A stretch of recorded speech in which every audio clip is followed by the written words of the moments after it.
À 13h local, le détachement d'honneur de la garde républicaine était bien rangé pour les honneurs au président Évariste Ndayishimiye en visite d'État en République démocratique du Congo. Le président Félix Antoine Tshisekedi Tshilombo était lui-même au perron pour accueillir son hôte de marque. Ça va très bien, merci beaucoup. Merci beaucoup.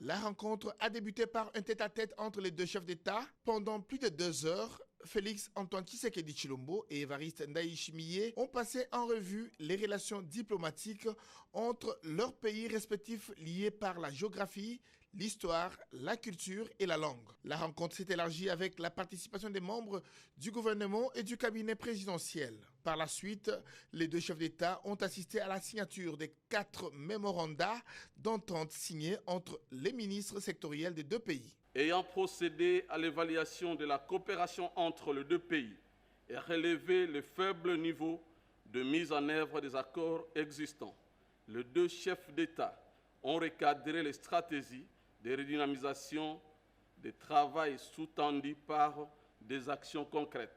Devant la presse, les deux chefs d'État ont réitéré leur engagement de redynamiser les relations bilatérales. Pour le président Ndayishimiye, le Congo et le Burundi ouvrent une nouvelle page de leur histoire. Nous venons d'échanger dans un climat de parfaite entente. Je suis heureux qu'entre nous, aucun pays n'a de reproches à faire à l'autre. Nous avons des défis communs.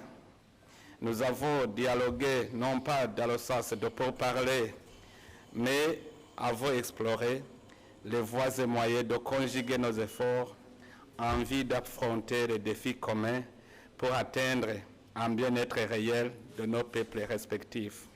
Nous avons convenu de collaborer sur le plan sécuritaire, surtout à nos frontières communes, terrestres et maritimes, pour éradiquer les forces négatives qui ne cessent d'endayer nos pays et de saboter le développement socio-économique.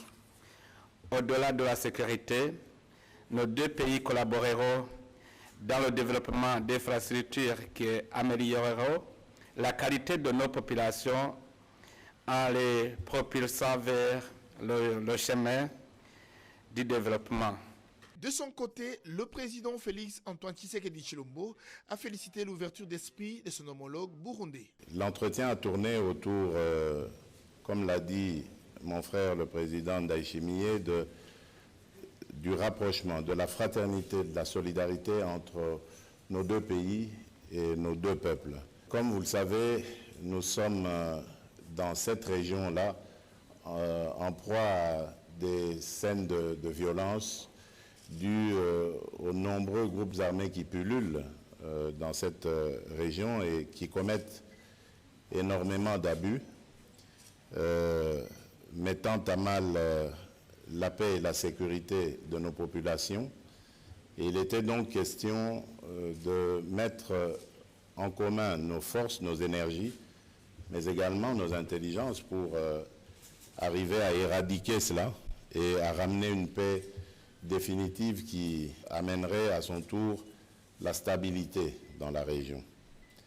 Le Burundi fait partie de ces pays qui sont à jamais condamnés à être voisins de la République démocratique du Congo et dont les peuples ont une tradition d'échange, et cela, il faut le mettre à profit pour développer davantage ces relations et aboutir à des choses concrètes qui vont favoriser le développement de nos pays. Et c'est pour ça que je me réjouis de la signature de l'accord qui va voir se construire ce chemin de fer entre nos deux pays, qui va très certainement impulser l'activité économique, créer des emplois et de la richesse et faire reculer la pauvreté et l'insécurité. Cette visite d'État vient matérialiser la volonté du chef de l'État Félix Antoine Tshisekedi Tshilombo d'entretenir des relations de bon voisinage avec tous les pays de la région des Grands Lacs dans le respect de la souveraineté de chaque État.